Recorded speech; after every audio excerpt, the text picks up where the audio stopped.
சாரே உந்தன் காதலி எந்தன் மனைவி ஆகலாம் சாரே, பச்சே உந்தன் மனைவி எந்தன் காதலி ஆக முடியாது சாரு சாரு சாரு அப்படின்னு வந்து பாத்தீங்கன்னா பாக்கியராஜ் வந்து ஒரு ஃபீலிங்கா சொல்லுவாரு.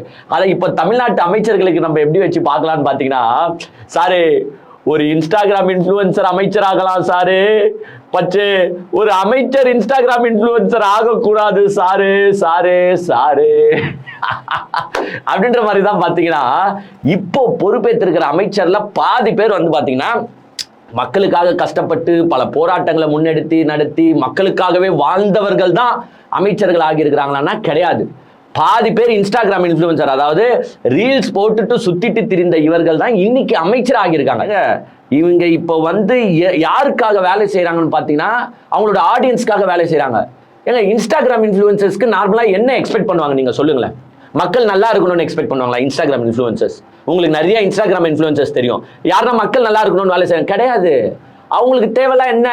Like, comment, share. என்ன வேணும் Instagram influencers? Like, comment, share. அது வந்து நீங்க இன்ஃப்ளூயன்சரா இருக்கும்போது நீங்க பண்றது ஓகே. ஒரு அமைச்சர் ஆகிட்டு நின்னுக்கிட்டு நீங்க ரீல்ஸ் போடுறதுக்கு அவங்களை அமைச்சர் ஆக்கி வச்சிருக்காங்கன்னு நான் சொல்றேன். ஏங்க நியாயமா இல்லையா நான் கேட்கறது?